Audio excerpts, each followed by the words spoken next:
So, if you recall what we were doing in the last class, so in the last class we were looking at steady state error analysis, right. So, that is what we were looking at.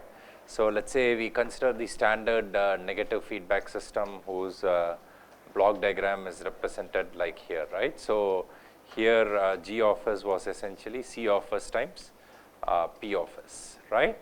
So, G of s is the forward path transfer function, H of s is the feedback path transfer function, and G of s, H of s is the open loop transfer function, right. So, we figured out that the closed loop transfer function was G of s divided by 1 plus G of s H of s, and the transfer function E of s divided by R of s is going to be equal to 1 divided by 1 plus G of s H of s, right.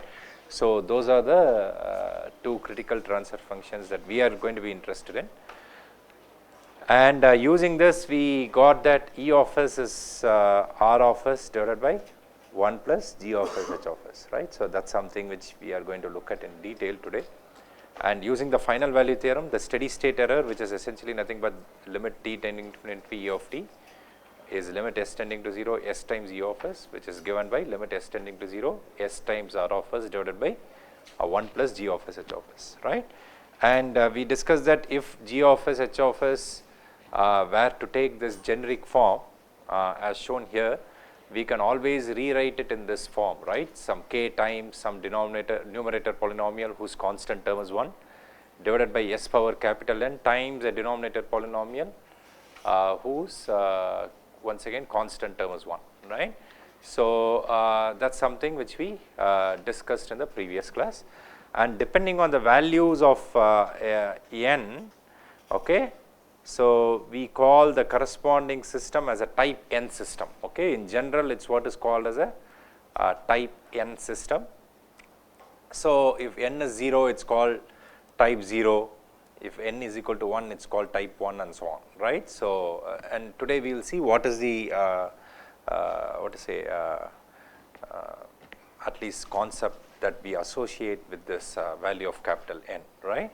So, that is where we stopped in the last class, okay. So, today let us continue from where we left off. So, we are looking at the steady state error. So, let us first do the steady state error analysis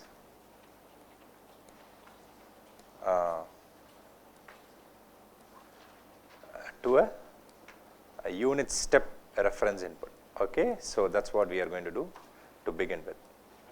So, let us take R of t to be 1 and let us observe what happens, right. So, that is the first analysis we are going to do as far as steady state error analysis is concerned. So, if R of t is 1, what is R of s? It is going to be 1 divided by s, right. So, this immediately implies that the steady state error, which is limit s tending to 0 s times capital R of s divided by 1 plus G of s H of s, that is going to be equal to limit s tending to 0 1 divided by 1 plus G of s H of s, right. This can be rewritten as 1 divided by 1 plus G0 H0, okay. So, essentially where G0 H0 is nothing but the value of the open loop transfer function evaluated at s equals 0, right. So, that is what it is, right. So, using this we define what is called as a static position error constant, okay, which is denoted by KPE, that is defined as limit s tending to 0 G of s H of s, okay. So, that is a definition, okay, that is a parameter. As we progress, we will see why it is called as a static position error constant, okay. So, right now we will just define it. So, the static position error constant is nothing but the limit s tending to 0 G of s H of s. So, this would immediately imply that the steady state error is going to be nothing but 1 divided by 1 plus KPE, right. So that is what we will get, okay, for the steady state error to a unit step reference input. So now let us look at what happens when n equals 0, when n equals 1, when n equals 2 and so on, right. So what do you think happens to KPE when n is equal to 0?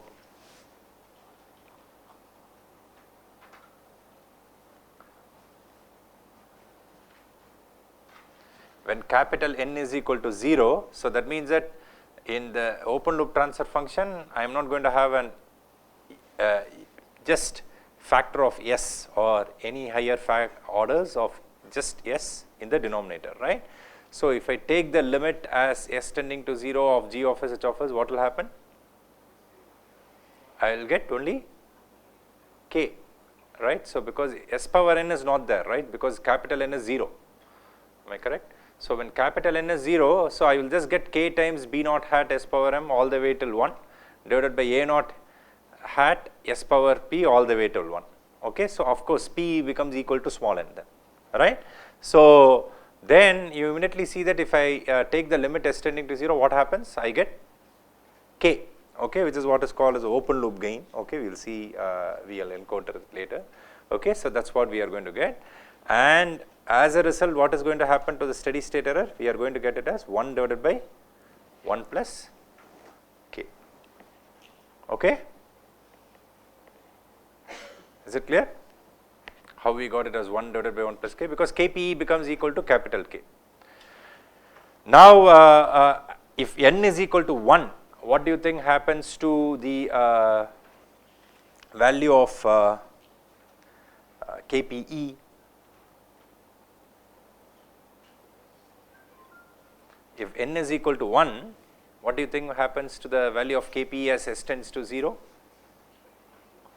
So immediately you see that the limit of s tending to 0, g of s h of s will become infinity, right. So what will happen to the steady state error? It will asymptotically tend to 0, right, and that is going to be the same case if n is equal to 2 and higher, right. So that is what we will get, okay, for different values of n, okay, when we want to track a follow a step input. Yes.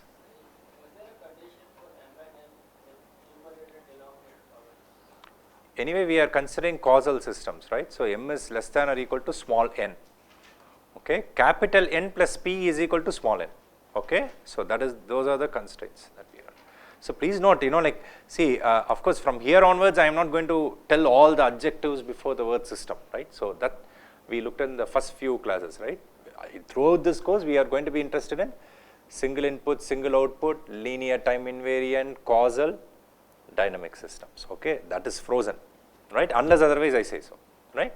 So, so obviously, like, we are going to work with proper transfer functions. So that means that m is, small m is less than or equal to small n, okay. Yeah. So yeah, so this is the steady state error for a unit step input. So what can we observe from this?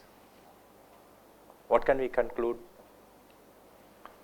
So we can immediately see that, of course, when we write this, please note that capital K is what is called as an open loop gain, okay. We will see why it is called that way, like, okay. So it is called as open loop gain, okay. So so then when so what can we observe, right, so from this analysis? So what we have done, we have given a of course please note that we are assuming that the closed loop system is stable, right. So then only we can do all this analysis, right. So that's a presumption, right. So when we provide a unit step reference input, right, so when do you think we would be able to track the or follow the unit step reference input perfectly as time increases? We need at least a type 1 system, right, because if it were a type 0 system, I can follow the unit step reference input, but with a steady state error of 1 divided by 1 plus capital K. Of course, one can say that, look, let me increase capital K, by some means. But you will see that if you cannot increase capital K, because capital K will be tied with the control effort that you need to put in. So we cannot just increase the open loop gain to whatever value we want. Okay, in fact, like when you come to automotive controls and other courses, you will be able to physically realize what capital K is, right? So you will see that will have something to do with the actuator specification. See, for example, if you want to steer a vehicle, what is the capacity of the steering system, right? For example, right? If you want to brake a vehicle, what is the capacity of the brake system, for example, right? So you have a limit on that, right? So I cannot keep on increasing capital K. Mathematically I can do it, but physically I may not be able to do that, right? So one can see that if I give a unit step reference input, okay, if I have a type 0 system, okay, so let's say this is my reference input R of t. So let's say I give this is my R of t, right? What will happen is that my y of t, if I have a type 1 system, may essentially settle down like this, okay, with a steady state error. Let's say, sorry, if it's a type 0 system, okay. So you see that the steady state error is going to be 1 divided by 1 plus capital K. Okay, so there is going to be some finite error, right, as time tends to infinity. So, but on the other hand, if I have a type 1 system or higher, I can at least theoretically guarantee that the steady state error is going to go to 0 as time increases. Okay, so then that means that like this is indicative of, in this case, what we call as tracking error. That means that like I give a step input to track. Okay, that is what I want to follow. So the word tracking means following some desired signal or desired profile, right? So I want to follow a unit step input, unit step reference input. I give it. See, for example, see, let's say like if you want to essentially steer a vehicle, right? So for example, let's say you want to give a unit step change in the orientation of the vehicle for some reason, right? So then the question is that, can your vehicle essentially achieve that as t tends to infinity? Okay, so that's what we are looking at, right? So if my plant does not have a pole at the origin, that means it doesn't have a 1 by s term. How can I introduce a 1 by s term in the open loop transfer function? See, typically P of s is given to us, it's what the system is. Let's say the P of s plant transfer function does not have a, so as an example, let us say P of s is, let's say, something like 1 by s squared plus 1. There is no pole at the origin. Then let's say h of s is 1.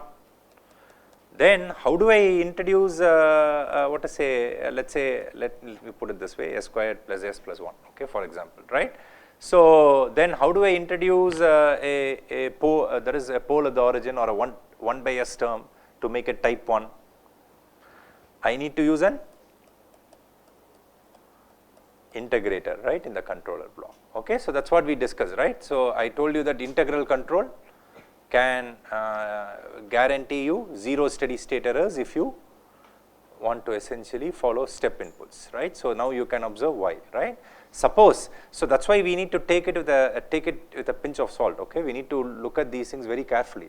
If my plant transfer function already had, if P of s were like 1 by s plus 1, I don't need an integral controller to make the steady state error go to 0. I can use, let's say, proportional control itself. Okay, so the main key thing is that if I want to track a unit step input with 0 steady state error, the only thing I need to check is that, like, does the open loop transfer function have a 1 by s term? Okay, that can come from the plant, it can come from the controller. Okay, so if the plant already has a 1 by s term, I don't need to use integral control, but if it does not, I need to use integral control. Okay, so now you understand the reason as to why people say that integral control can drive the steady state error to 0. So if your plant does not have an 1 by s term, if you just use proportional control, you are going to get a steady state error like a type 0 system, right? That is what we discussed when we discuss various controllers, right? So, I am sure slowly all those points are getting clarified, right, as we go further and further in the course. Okay. So, I hope this point is now clear, right? Okay. So, that is the what to say. So, if P of s is 1 by s times s plus 1, okay. So, we do not require I, okay, a integral term in C of s for driving the steady state error to 0, okay. So, that is what completes that sentence. Is it clear? Okay. So, but then we will shortly see, you know, like when we go to the root locus and other analysis, that see purposefully introducing a pole at the origin, you know, like has a counteracting effect, okay, nothing comes free, okay. So, if we introduce a 1 by s term through our integral term, okay, for this purpose, what I am going to have is that I am going to have an open loop pole at the origin, then stabilizing the closed loop system and getting closed loop performance are going to be relatively more challenging. So, there is a price to pay, all right. So, the control design needs to be done more carefully, fine, okay. So, that is to a unit step reference input, okay. So, the second input which I am going to consider is steady state error to a unit ramp reference input. I am sorry, what is it? Not in that sense, you know, like, but the thing is that, like, the question boils down to, you know, like, what are the typical inputs you need to follow, right? You need to track. That is a question we need to ask ourselves, right? Based on that, sometimes we can intuitively adjust the open loop transfer functions and design. Okay.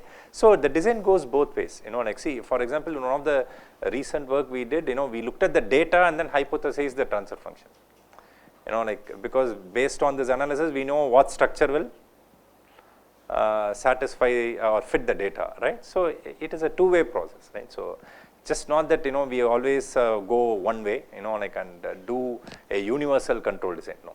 So, it really depends on what we want to try, okay. So, so suppose if we want to, please note that unit ramp is not a bounded input, right, that is point number 1, okay. Kindly remember, see, if ever, you know, like, we figure out the value of a function of y of t for a unit ramp and we observe that the output is going to infinity, naturally it would, right, because it is not a bounded input, okay. So, please remember that, right. So, R of t is t, right. So, that means that R of s is going to be 1 divided by s square. So, this immediately implies that I am just repeating the same calculations, limit s tending 0, s times R of s divided by 1 plus g of s h of s, sorry, what is going to happen. So, what will happen here?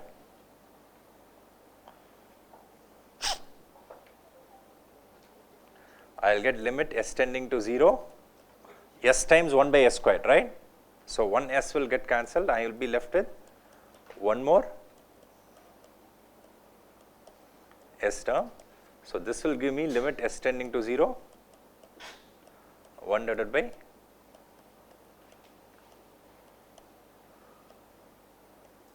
s times g of s h of s, okay.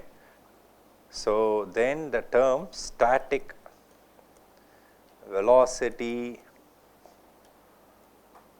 error constant KVE is defined as limit s tending to 0, s times g of s h of s. Okay. So, that is the static velocity error constant, that is once again a definition. So, immediately we see that the steady state error for a unit ramp input is going to be just 1 divided by KVE, okay. That is what we have, right, okay. So then we do a similar analysis now for n equals 0, n equals 1, n equals 2 and higher, right. So what do you think would happen now when n equals 0, 1 and 2, what happens to KVE? So KVE is going to be S times G of S H of S, right. When for a type 0 system, please note that there is no S term in the denominator, right. What would happen to this limit? It will be 0, right.